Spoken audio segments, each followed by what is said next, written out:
So what about this scenario over here? Professional goes down here, hits the stop loss, we're out of there. Okay, small loss, we're out.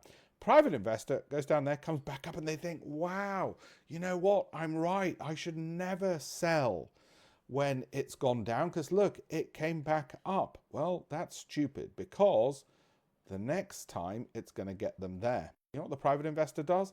It drops a bit, keeps holding on to it, worse still, gets a bigger loss or even adds to their losing position and gets an even bigger loss. I hope you liked watching that video. The best thing you can do now is follow, like, maybe even save the video, but have a look at the link in the bio.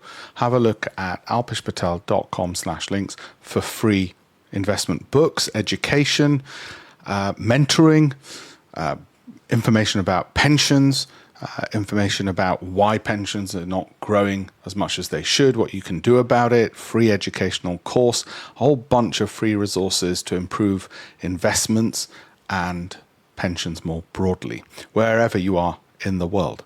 The links in the bio can also be found at alpishpatel.com/links as well. Thank you.